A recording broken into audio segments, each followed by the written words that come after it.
You want me to put that on my Tudor?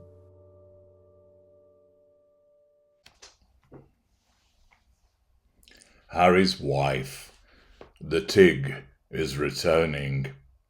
Oh, how ye must celebrate with great gladness in your hearts at the news that it would appear that the Tig, the dormant entity created by Harry's wife as part of her pursuit of the prime aims, is about to be resurrected.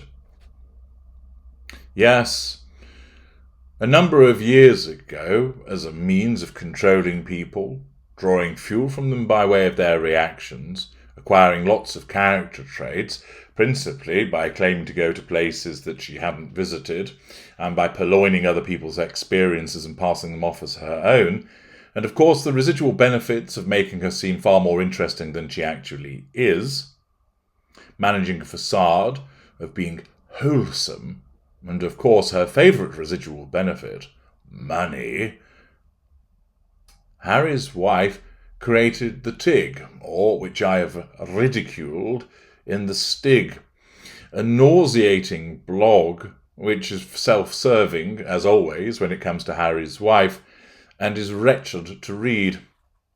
Nevertheless, such is her level of delusion, it's time for it to be resurrected, because she needs that money, and everything else isn't working at the moment.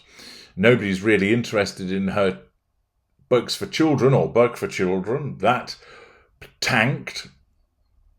She's not going to write any screenplays or teleplays anytime soon. Her political ambitions seem to have stalled, and she's not going to be able to come up with anything meaningful in terms of entrepreneurship, and therefore she's having to fall back on the Tig.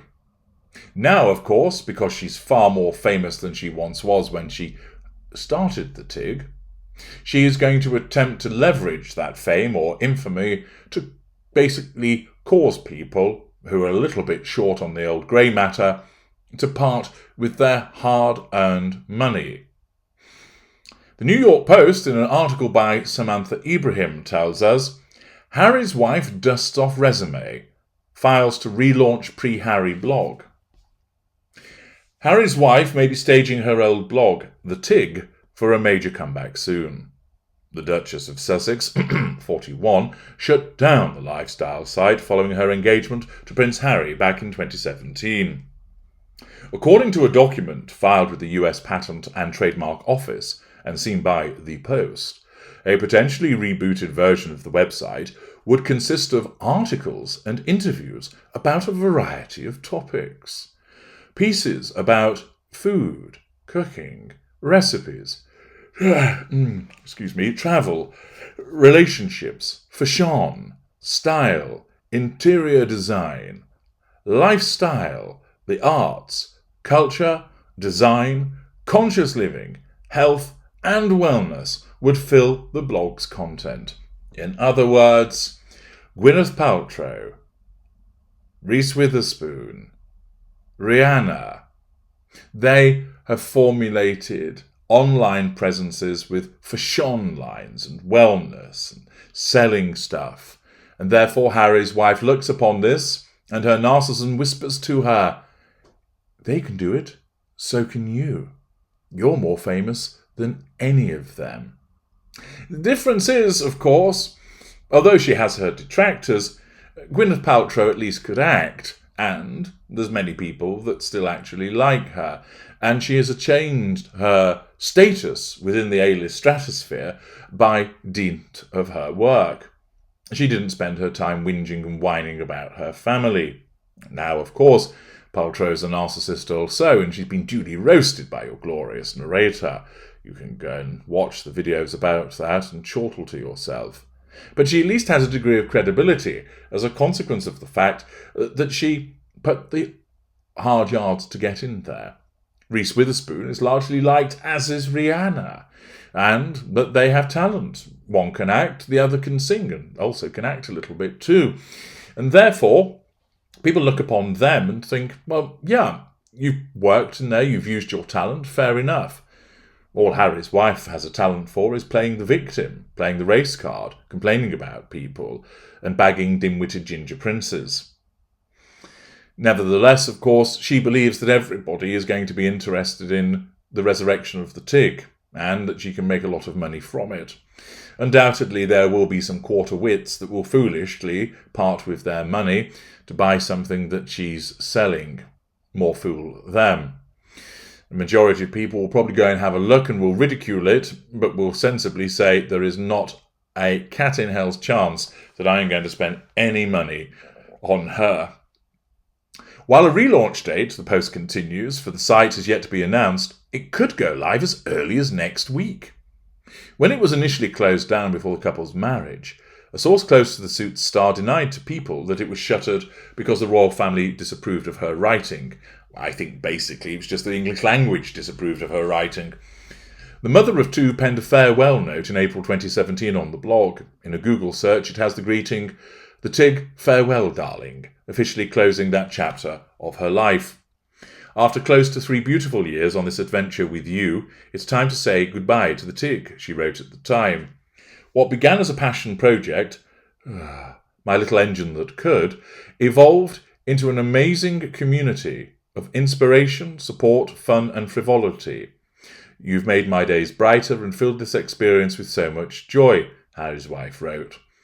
Keep finding those Tig moments of discovery, keep laughing and taking risks, and keep being the change you wish to see in the world. Alert, fridge magnet platitude. Above all, don't forget your worth. As I've told you time and time again, you, my sweet friend, you are enough. Thank you for everything. Now, you might think that she was writing to her readership. She wasn't. She was writing to herself.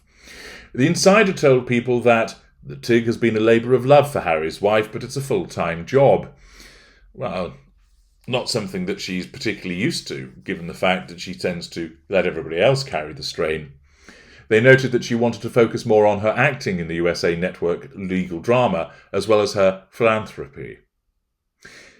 Harry's wife starred in Suits as paralegal Rachel Zane for 7 seasons, in case you weren't aware of this already, beginning in 2011. She left the series in 2018, following her marriage to Harry, 38, as she ensnared him.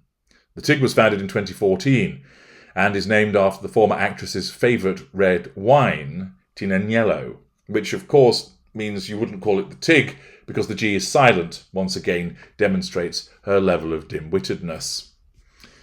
Observations that occur? Well, a quick dip below the line in the New York Post, Night's music. The 3,000 followers she had then does not an influencer make these days, and as miserable of a human being as she is, I doubt she'd get more than that now either. As far as it's getting shut down originally, she whined because it was one of the things the royal family's PR team takes over, which is, of course, an interesting observation in respect of stating that that's what the royal family would do. That none of the family has their own private social media accounts. It's all run through PR. Harry's wife didn't like that, and it was a big bone of contention for her many times over. Of course, what will happen is that the fact that the PR would be involved would be a threat to her control, and that's why she didn't like it. Ace of Clubs. I don't know who's actually writing that vomitous treacle, but it was shuttered because it wasn't popular. And she's not an Oscar-winning movie star, not because of racism, but because she isn't talented. Getting to the nub of the matter there. Jint Yank 61, an independent platform for Meghan, and one from her own life before her marriage to hapless Harry, who's been getting by far the bulk of public attention lately. Is she just jealous of that? You mean envious? Or is it a straw in the wind of something more substantial? It does seem like the cyber equivalent of reopening communications with an X, yes? Funny girl. How many years has she been 41? Sherry F. Yes, she's serious. Why not? After all, Archetypes was a colossal podcast flop. Here's a thought. Let's try something old that no one was interested in. What could possibly go wrong? Petunia Kitty. We want our privacy. We want our privacy. Michael Penny. We want our privacy. Skippy. Harry's wife dusts off resume. Files to relaunch pre-Harry OnlyFans page. Sergeant Thundercock responds, I just threw up a little. Jane Whistler, the very last person on earth to share their vulgar, cheap sensibilities with. Look, Paltrow isn't a pariah, sweetie. I know Harry's wife's blown it after trying to get anyone to buy she's a person of substance, with normal human decency. So sure, she's the queen of revisionist history, but her influencer ship has sailed. She can't even pronounce the dish she calls her speciality, or the name of the wine she's named her advertising outlet by. As comedy, however, bring it on. I'm desperate for a failed actress to patronise me by telling me, sweet friend, as she often has, that she thinks I'm enough. Glory be, I can't finally breathe. A felon has given me her blessing. Well, Harry's wife isn't enough. She isn't enough of a civilised human being. Clear day. Sounds like trouble in paradise. Perhaps Harry woke up. Free speech 1. The first step in disengagement. Sherry F. A major comeback from what? Total and complete failure in everything she's touched. Seriously. Holly Bolly. Desperate grifter grasping at straws to earn money to maintain lifestyle she never deserved. How about applying for being a community worker in Compton, which is where she fits well? Cheryl Holman. So, nothing about being a parent. Traveller, let's stop referring to this woman as a royal and the Duchess. It's too laughable. Interesting. Nobody showing any support, nobody showing any constructive interest in what she's going to do, but instead demonstrating how they regard it as something that didn't work the first time, isn't going to work now, and ridiculing her for it. Naturally, Harry's wife is going to do this because, powered by her own delusion, she believes that she's hugely popular, and that she sees the huge amounts of money that are made by serious influencers and serious lifestyle gurus such as Paltrow and Witherspoon, and thinks, I can do that. The fact is, what's she going to do? Where's she going to get the inspiration from?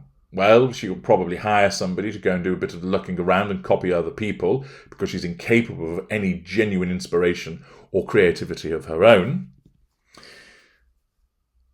But it's demonstrative, once again, of the desperation that she exhibits in order to lay her hands on money. And of course, her narcissism drives her to believe that this will be a total success in pursuit, as always, of course, of the prime aims. Remember, she is a narcissist. And therefore, when it comes to her projects and interactions which involve other human beings, they're driven precisely and solely in the pursuit of the prime aims. This blog will be resurrected to control people, to draw fuel from people's reactions to it, to acquire character traits, and, of course, residual benefits of managing her facade, accessing particular networks, and most importantly of all, for her able to get more money. The TIG appears that it's coming near. Watch this space to see whether it does, and provides us with a further opportunity to lampoon her and also see how her narcissism operates through this. I'm HG Tudor. Thank you for listening.